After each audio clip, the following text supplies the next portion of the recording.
Modern history has been shaped by conquest. The conquest of the world by Europeans.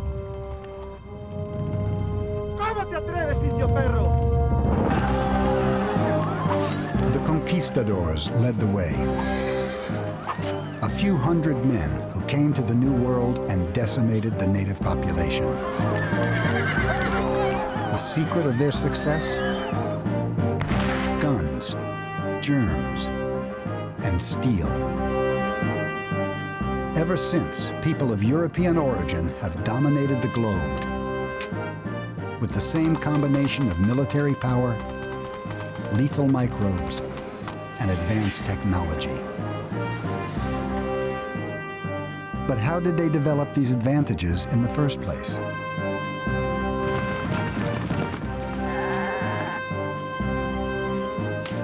Why did the world ever become so unequal? These are questions that Professor Jared Diamond has spent more than 30 years trying to answer. One of the most original thinkers of our age, Diamond has traveled the world looking for clues.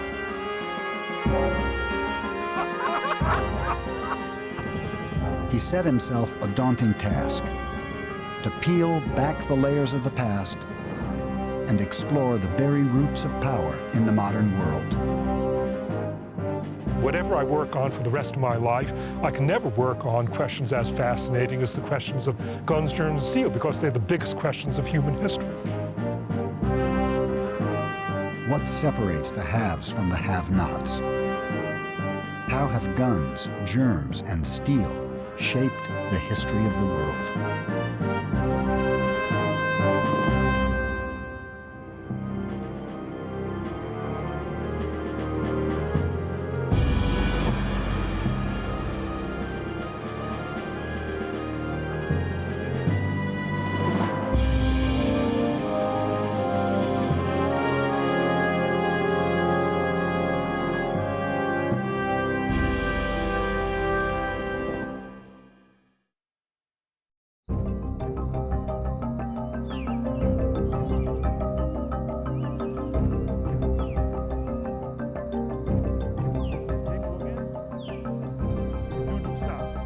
Jared Diamond's quest to uncover the roots of inequality began in the rainforests of Papua New Guinea.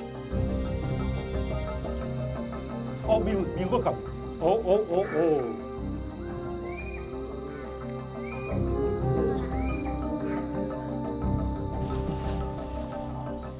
Diamond is a professor at UCLA in Los Angeles. He's a biologist by training, a specialist in human physiology. But his real passion has always been the study of birds. I love watching birds in this place. I began watching birds when I was 7 years old in the United States. Then it was just a matter of identifying them. I came here when I was 26 years old to New Guinea, and it was love at first sight. Look. Diamond has been making regular trips to New Guinea ever since. Why squirty? And is now a leading expert on the bird life of the island. Morning, Wontok. But in the course of his field work, he's become just as curious about the people of New Guinea. You go find a fish. 20 fish you got? That's old number 2 bush power cry going.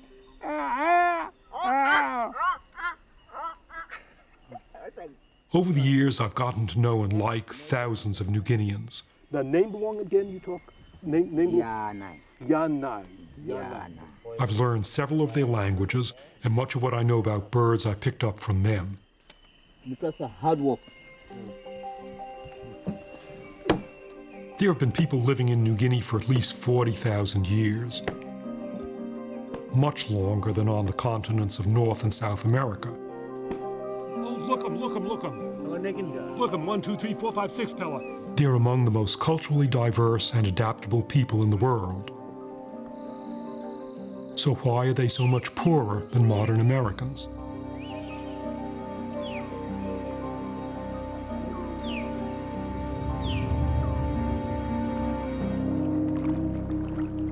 The question was put to Diamond bluntly by a man called Yali, whom he met on a beach more than 30 years ago. Why you white men have so much cargo and we New Guineans have so little? Yali's question really threw me. It seemed so simple and obvious, and I thought it must have a simple and obvious answer. But when he asked me, I had no idea what that answer was. Why you white men have so much cargo and we New Guineans have so little?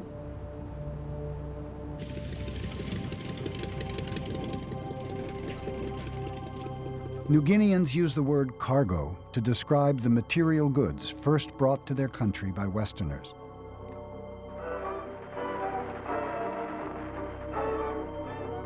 Cargo was regarded by many as evidence of the white man's power.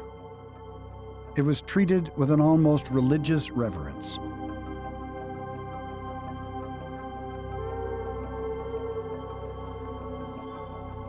For their part, Western colonials typically believed that power was determined by race.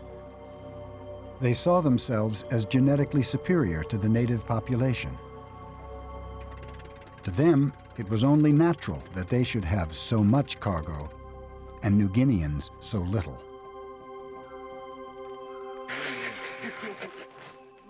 To me, any explanation based on race is absurd.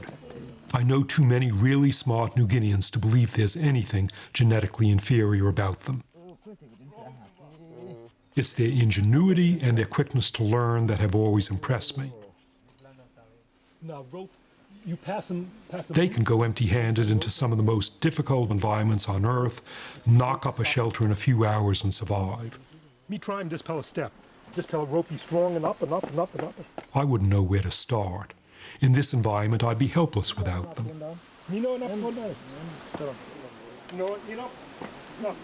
So why didn't these ingenious people invent metal tools, or build great cities, or develop any of the other trappings of modern civilization?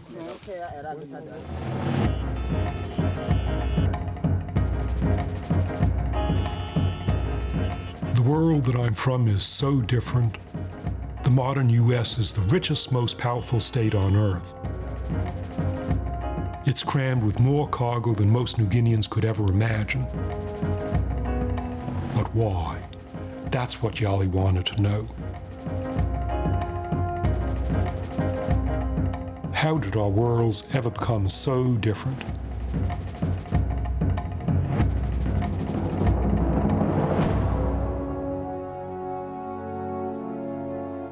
Diamond realized that Yali's question was far bigger and more complex than it first appeared. It was really about the roots of inequality, a question as old as human history itself. Why, since ancient times, have some societies progressed faster than others? What allowed the Egyptians to build great pyramids while most of the world was still scratching out a living? How did the Greeks ever develop such an advanced civilization? Or the Romans? Or the Maya? All great civilizations have had some things in common: advanced technology, large populations, and a well-organized workforce. If I could understand how those things came into existence, then I'd understand why some people marched faster than others during the course of history.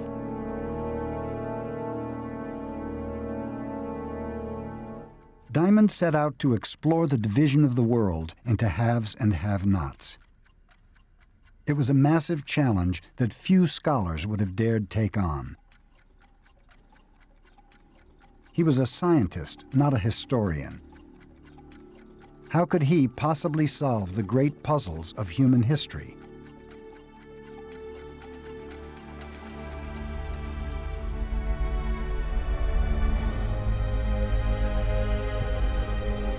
To understand where inequality came from, Diamond needed to identify a time before inequality, when people across the world were living more or less the same way.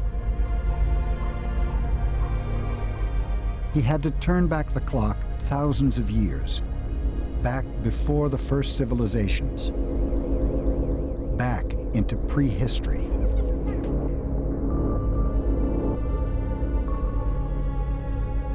"13,000 years ago, the ravages of the last ice age were over. The world was becoming warmer and wetter. One area where humans were thriving was the Middle East.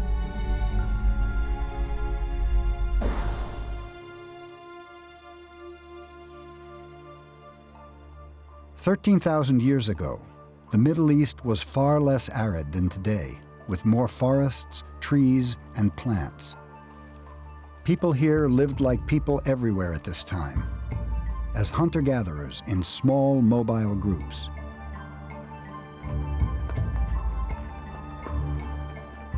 They were frequently on the move, making shelters wherever they could find animals to hunt or plants to gather. They'd live in these shelters for weeks or months at a time, as long as they could keep feeding themselves. But as seasons changed and animals migrated, they'd move on to the next valley or ridge looking for new sources of food.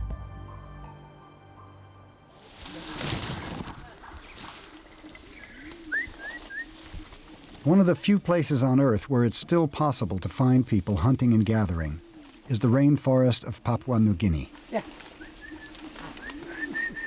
Instead of just reading about this lifestyle in archaeological books, I've been lucky enough to witness it firsthand, to see for myself how we all lived 13,000 years ago,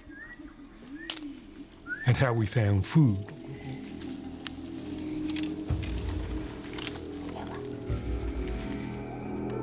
To catch an animal requires skill, stealth, and encyclopedic knowledge about hundreds of animal species. You have to be pretty smart to be a hunter.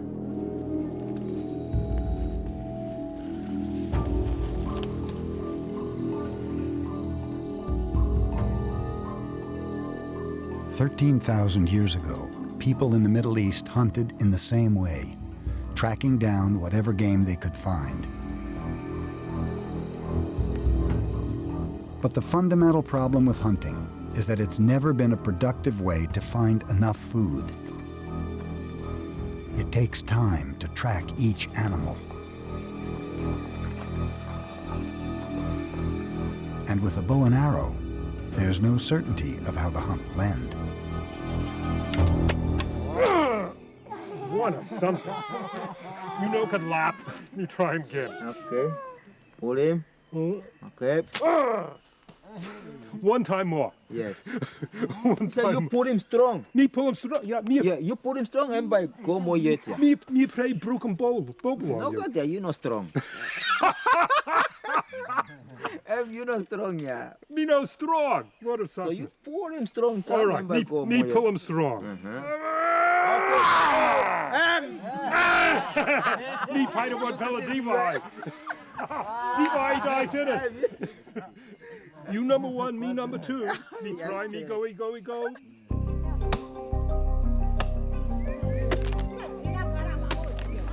Because hunting is so unpredictable, traditional societies have usually relied more on gathering.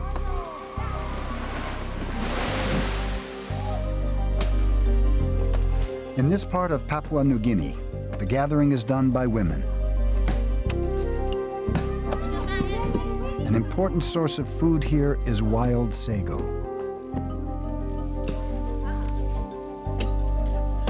By stripping a sago tree, they can get to the pulp at the center, which can be turned into a dough and then cooked.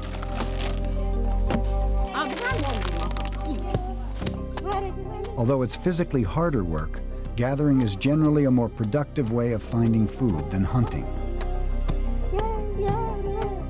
But it still doesn't provide enough calories to support a large population. This jungle around us, you might think it's a cornucopia, but it isn't. Most of these trees in the jungle don't give us anything edible. There are just a few sago trees, and the rest of these trees don't yield anything that we could eat.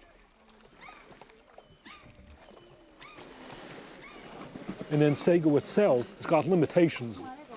One tree yields only maybe about 70 pounds of sago. It takes them 3 or 4 days to process that tree. So it's a lot of work really for not a great deal of food. Plus the sago starch is low on protein. And also the sago can't be stored for a long time. And that's why hunter-gatherer populations are so sparse. If you want to feed a lot of people, you got to find a different food supply. You got to find a really productive environment, and it's not going to be a sago swamp. In the Middle East, there were very different plants to gather. Growing wild between the trees were 2 cereal grasses, barley and wheat. Far more plentiful and nutritious than sago. These simple grasses would have a profound impact, setting humanity on a course towards modern civilization.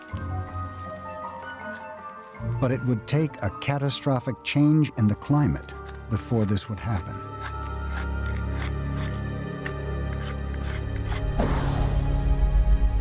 $12,500 years ago, the world's climate became highly volatile.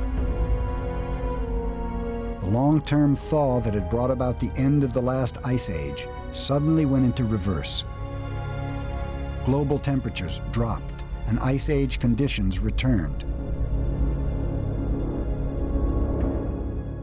The world became colder and drier. The Middle East suffered an environmental collapse. Animal herds died off. So did many trees and plants. The drought lasted for more than 1,000 years.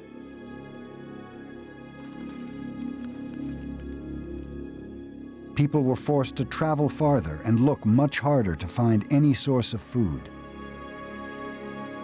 But despite the conditions, they would somehow survive and even prosper. Here in the Middle East, a new way of life would come into being, one that would change the face of the earth.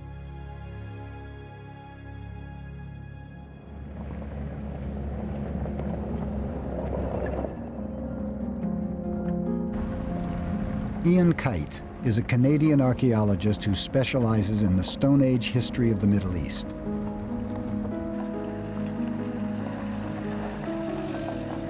His work is focused on a site in the Jordan Valley near the Dead Sea, a place known as Dra. Kite is a co-director of the dig and works with an international team of archaeologists. They've uncovered the remains of ancient dwellings that were clearly more sophisticated than any hunter-gatherer shelters. This is an experiment here. Those were never really exposed all the way around. They believe this was a small village, one of the earliest permanent villages anywhere in the world. People were starting to put down roots. What we would have had was this village of, I don't know, 40 to 50 people living in the same place. We would have had a series of oval huts that would have been partially cut into the ground. And these would have been very much the first time people settled down and lived in communities in a really extensive way.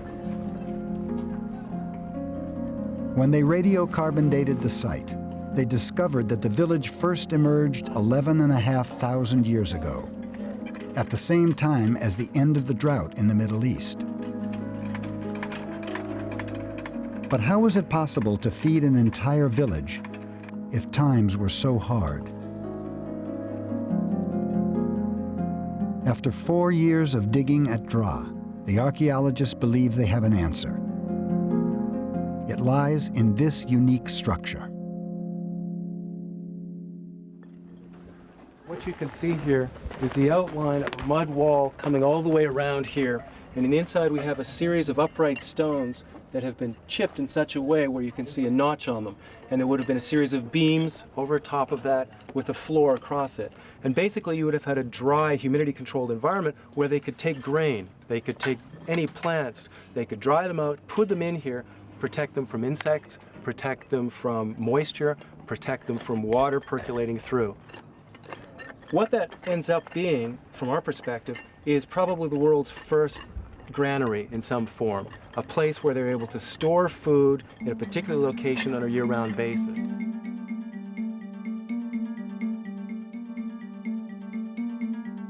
The team at DRA believes the granary was an oval-shaped mud wall building at the center of the village, a place where grain could be stored collectively. And the grains that were being stored were primarily wheat and barley. While other plants were no longer available, these cereal grasses were hardy enough to survive and durable enough to be stored for years.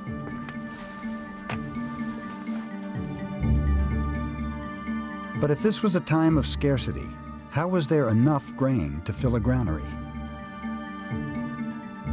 The answer suggests a radical shift in human behavior. At some point during the drought in the Middle East, people started growing their own food.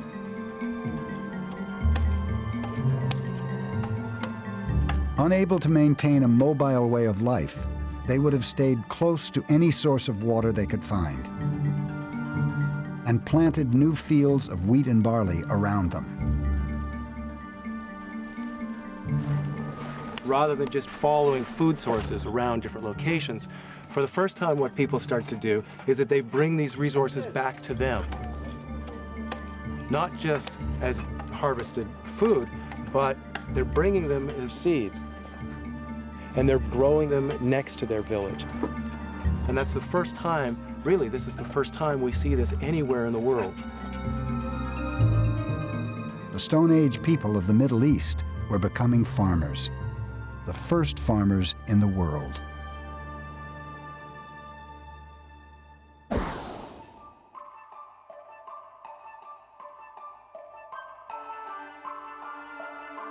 Without realizing it, these new farmers were changing the very nature of the crops around them.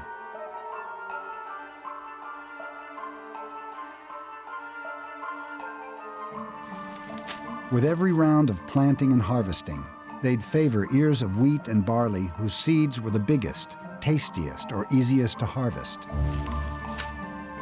Traits that were useless to the plant in the wild thrived under human cultivation. They interrupted the cycle. They interrupted the normal environmental cycle and started to select these individual plants and basically rewarding those that were going to be most profitable to them. And so even though it was accidental, once that whole process started, people are starting to control nature.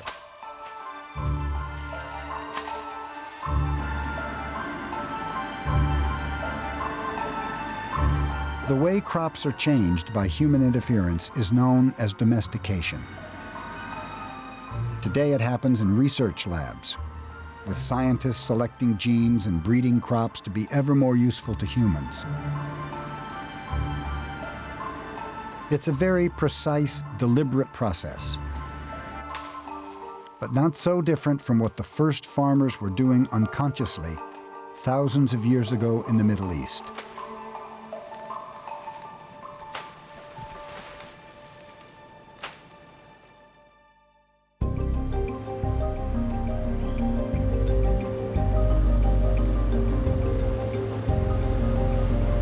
The transition to farming was clearly a decisive turning point in human history. People who remained hunter-gatherers couldn't produce anywhere near as much food as farmers, and also couldn't produce much food that could be stored. They were always going to be at a chronic disadvantage.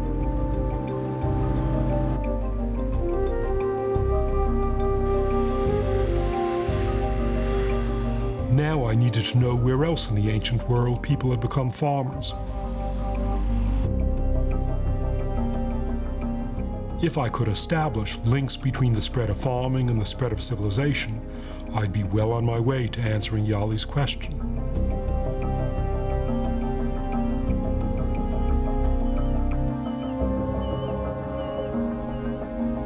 There are only a few parts of the ancient world that developed farming independently.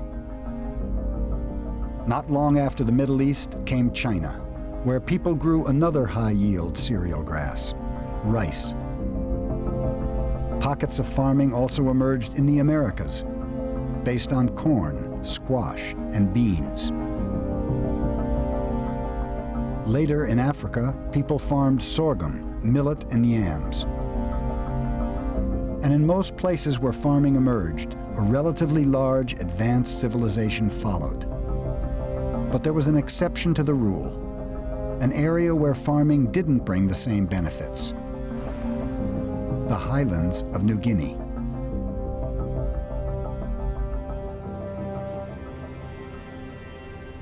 For 50 years after Westerners colonized New Guinea, they thought the highland valleys in the interior were uninhabited. In fact, they were the most densely populated part of the island, with one of the oldest systems of farming in the world. Archaeologists now believe that people have been farming here for almost 10,000 years, almost as long as the people of the Middle East.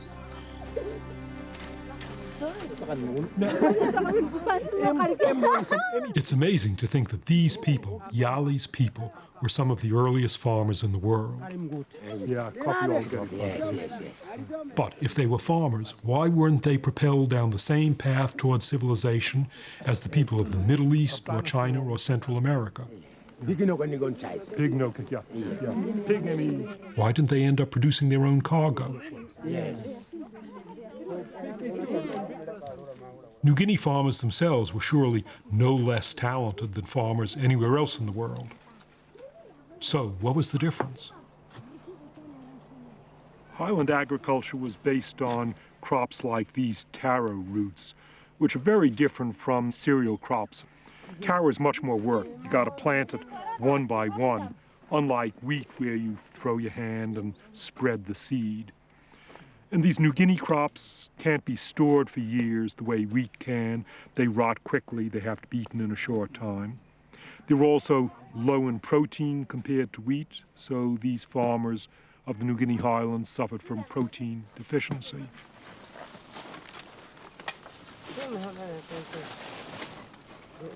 There's not much protein to be gotten from New Guinea's other crops either.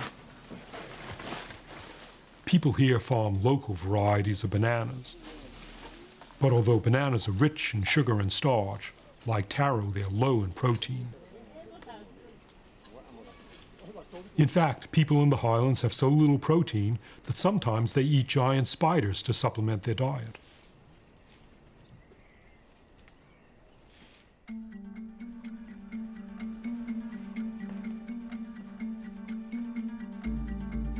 I'd reached a moment of realization.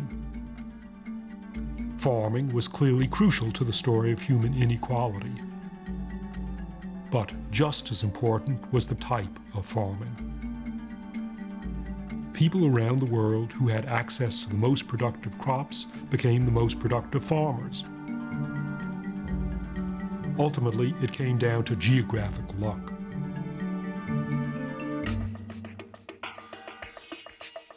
It's an audacious idea that the inequalities of the world were born from the crops we eat. According to Jared Diamond, Americans have had an advantage over New Guineans because for centuries they've grown crops that are more nutritious and productive. Crops like wheat, which provides about a fifth of all the calories they eat. The wealth of modern America could never have been sustained by taro and bananas.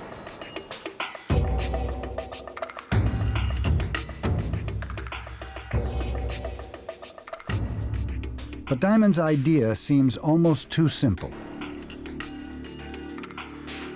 Could plants alone really have the power to shape the course of human history?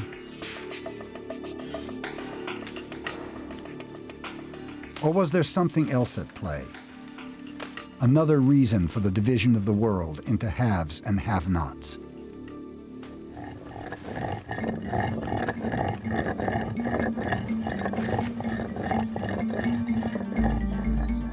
By 9,000 years ago, the first settlements in the Middle East were giving way to much larger villages. People were only able to live on this scale by becoming more productive farmers. They were surrounded by fields of domesticated wheat and barley. But by now, they also had another steady source of food.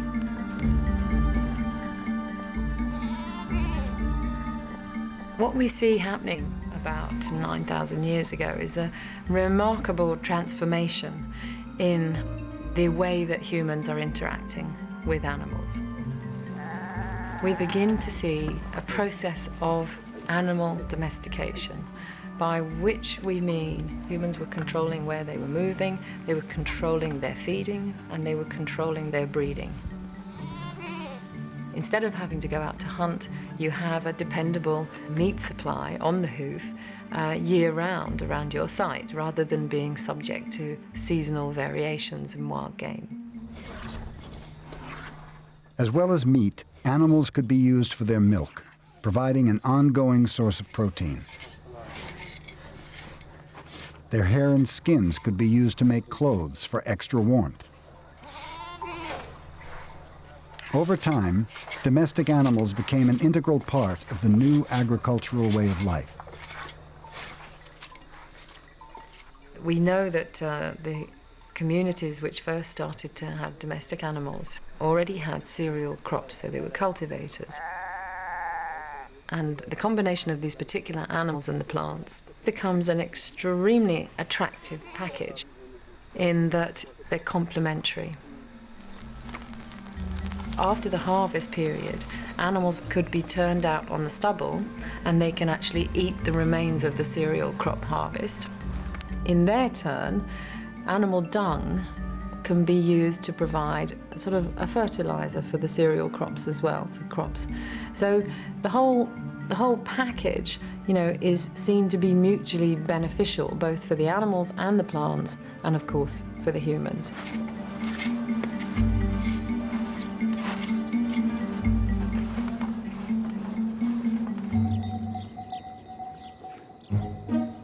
Goats and sheep were the first animals to be domesticated in the ancient world, and were eventually followed by the other big farm animals of today. All of them were used at first for their meat, but they all proved useful in other ways, especially with the invention of the plow. Before the Industrial Revolution, beasts of burden were the most powerful machines on the planet. A horse or an ox harnessed to a plow could transform the productivity of the land, allowing farmers to grow more food and feed more people. In New Guinea and many other parts of the world, people never used plows because they never had the animals to pull them. The only big domestic animal in New Guinea was the pig, and wasn't even native. It came in from Asia a few thousand years ago. While Europe and Asia had not only pigs, but also cows, sheep, goats, horses, buffalo, camels, and so on. Now, pigs do give you meat, but pigs don't give you the other products that you get from those European nation animals. Pigs don't give you milk or wool or leather or hides. And most important of all, pigs can't be used for muscle power. Pigs don't pull plows or pull carts. The only muscle power in New Guinea was human muscle power. Even today, there are no beasts of burden in New Guinea, and almost all of the farm work is still done by hand. But if farm animals were so useful, why didn't New Guineans domesticate any of their own? I decided to add up all the animals in the world that have ever been domesticated. And I was amazed by what I found.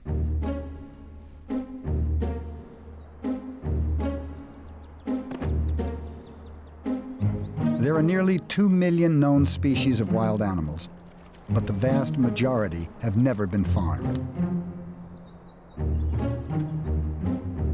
Most insects and rodents are of no practical use to humans and not worth the effort of farming.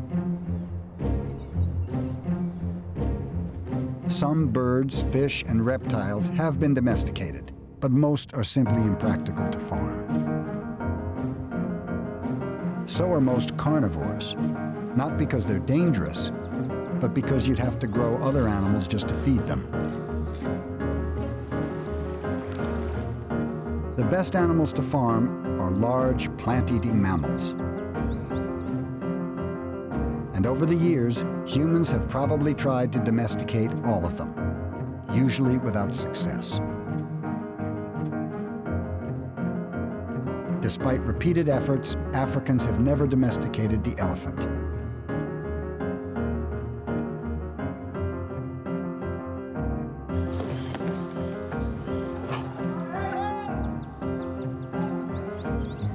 In South Asia, some elephants are used as work animals, but they're not farmed for the purpose. Instead, each elephant is caught in the wild and then tamed and trained. It doesn't make economic sense to farm an animal that takes some 15 years to mature and reach an age where it can start reproducing. Animals which make suitable candidates for domestication can start giving birth in their first or second years. They will have 1 or maybe 2 offspring a year, so their productivity is actually high. Behaviorally, they need to be social animals, meaning that the males and the females and the young all live together as a group, and they also have an internal social hierarchy, which means that if humans can control the leader, then they will also gain control over a whole herd or a whole flock. There's another crucial requirement for a domestic animal. It needs to get along with humans. Some animals don't have the temperament to live on a farm. A zebra could be an ideal domestic animal, potentially as useful as a horse. But evolving in the midst of Africa's great predators, zebras have become flighty, nervous creatures.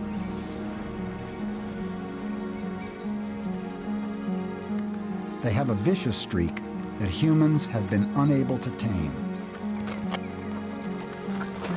That may be why zebras have never been harnessed to a plow or ridden into battle.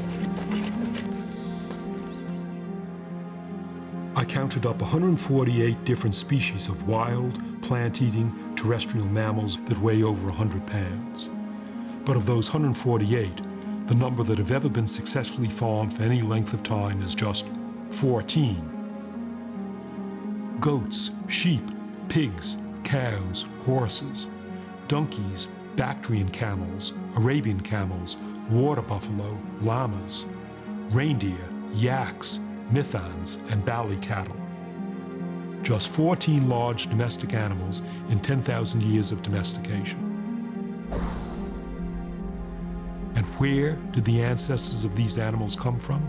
None was from New Guinea, or Australia, or sub-Saharan Africa, or the whole continent of North America. South America had the ancestor of just one large domestic animal, the llama. The other 13 were all from Asia, North Africa, and Europe. And of these, the big 4 livestock animals, cows, pigs, sheep, and goats, were native to the Middle East. The very same area that was home to some of the best crops in the world was also home to some of the best animals. Little wonder that this area became known as the Fertile Crescent.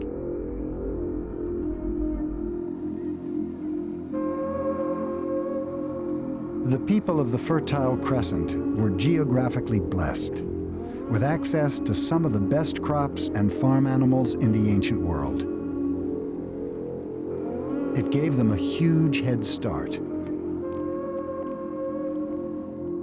What had begun with the sowing of wheat and the penning of goats was leading towards the first human civilization.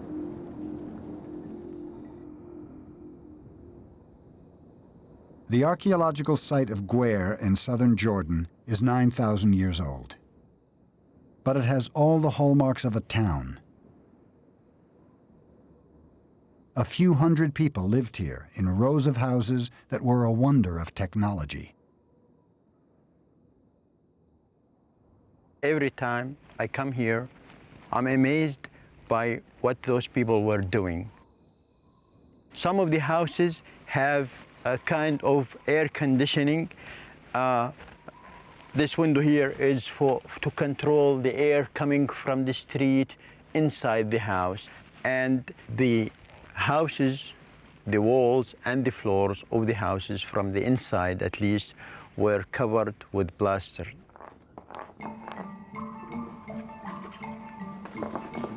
So people were moving to a concept of homes.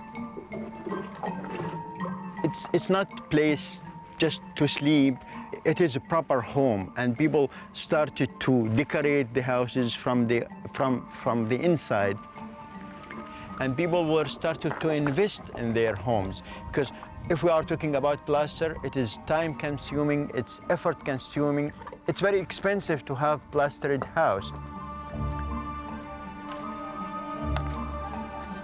As villages grew bigger, there were more people to work on the land. More people could produce more food more efficiently, enough to support specialists within the community. Freed from the burden of farming, some people were able to develop new skills and new technologies.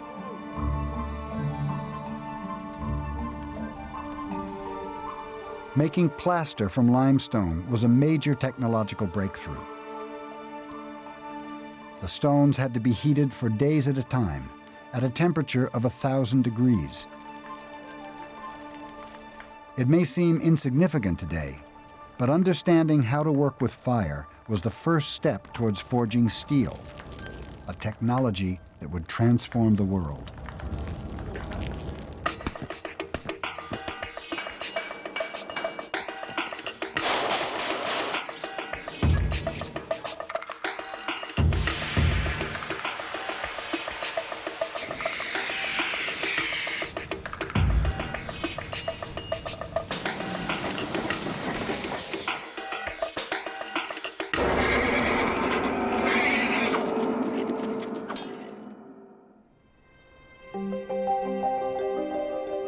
By contrast, places like New Guinea never developed advanced technology.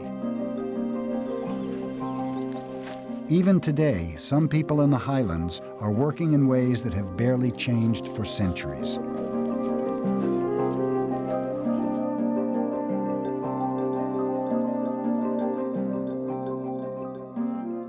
When I first came to New Guinea in the 1960s, people were still using stone tools like this axe in parts of the island.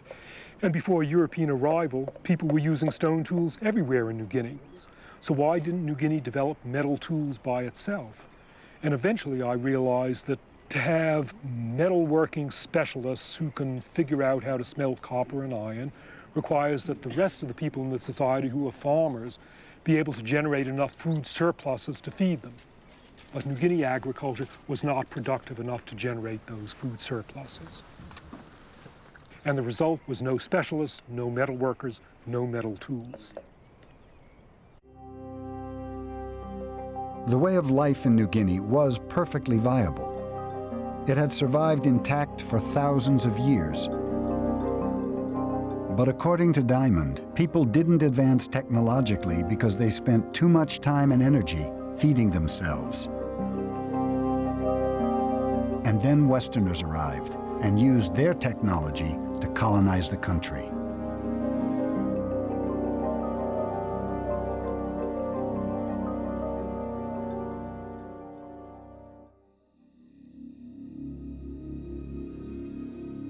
Yet for all its advantages, the Fertile Crescent is not the powerhouse of the modern world, nor is it the breadbasket it once was.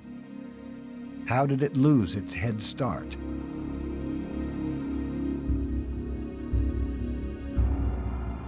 Within 1,000 years of their emergence, most of the new villages of the Fertile Crescent were abandoned. Ironically, the region had a fundamental weakness. Despite having some of the most nutritious crops on the planet, its climate was too dry and its ecology too fragile to support continuous intensive farming. People were destroying the environment. The waters had been overexploited, the trees had been cut, and this is what, when you face a dead end. I mean, you are facing a wall.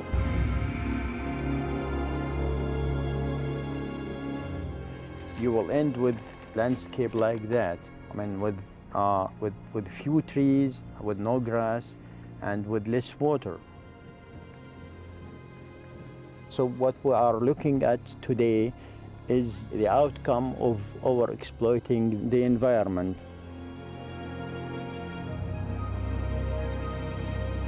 Unable to farm their land, entire communities were forced to move on.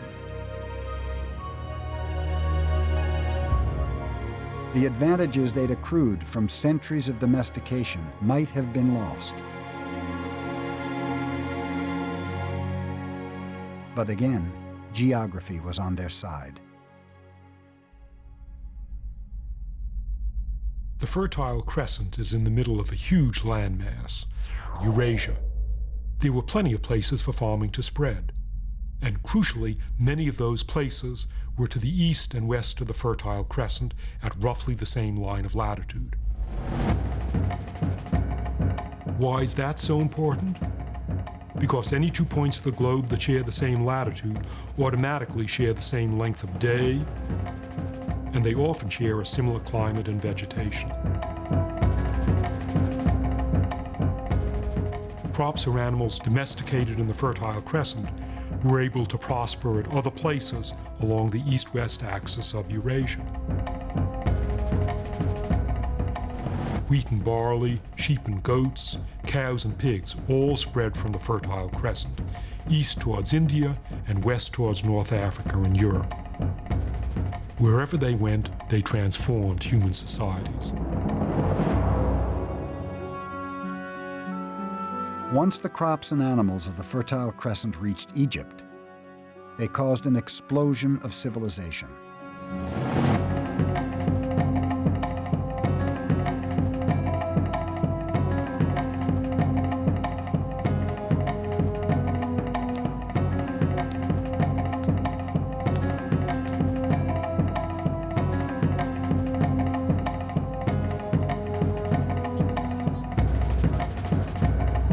Suddenly, there was enough food to feed the pharaohs and generals, the engineers and scribes, and the armies of people required to build the pyramids.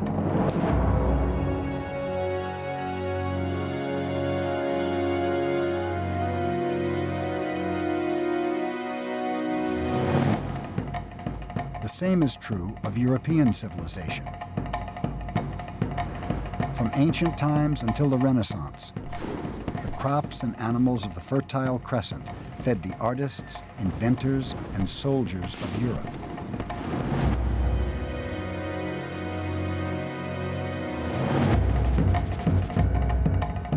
In the 16th century, the same crops and animals were taken by Europeans to the New World. At the time, there was not a single cow or ear of wheat in all the Americas. Now there are 100 million cattle in the U.S. alone. And Americans consume 20 million tons of wheat a year. Modern, industrialized America would be unthinkable without the spread of farming from the Fertile Crescent.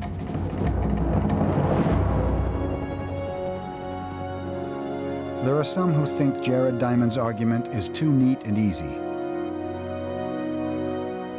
Can the distribution of wealth and power really be reduced to cattle and wheat? What about culture, politics, and religion? Surely they've been just as important. Diamond's been criticized for being too deterministic, for ignoring the part people have played in shaping their own destiny.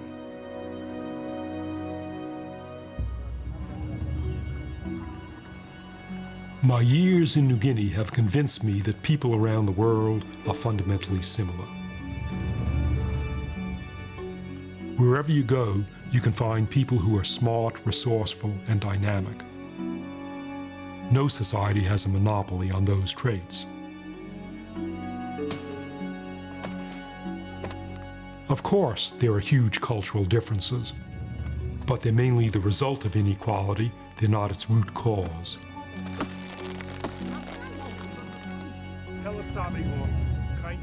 Ultimately, what's far more important is the hand that people have been dealt, the raw materials they've had at their disposal.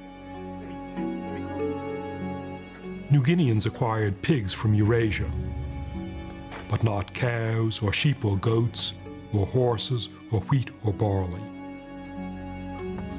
They didn't develop in the same way as Europeans and Americans because they didn't have the same raw materials.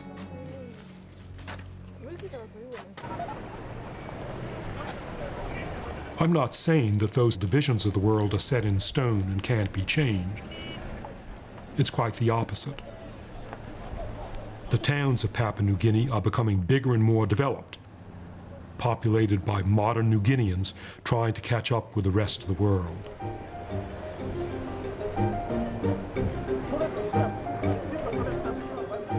Unfortunately for them, there's still a big gap to overcome.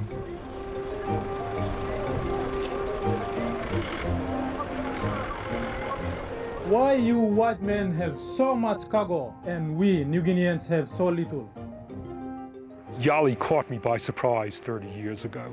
I had no idea what to say to him then, but now I think I know the answer. Yali, it wasn't for lack of ingenuity that your people didn't end up with modern technology. They had the ingenuity to master these difficult New Guinea environments. Instead, the whole answer to your question was geography. If your people had enjoyed the same geographic advantages as my people, your people would have been the ones to invent helicopters.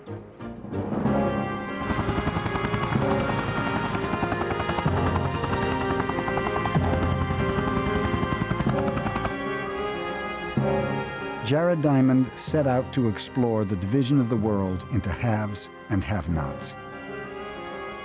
He's convinced the blueprint for that division lies within the land itself.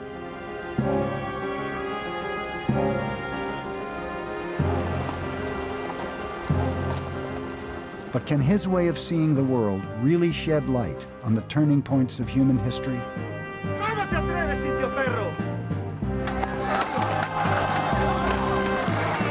Can it explain how a few hundred Europeans conquered the New World and began an age of domination? The age of guns, germs, and steel.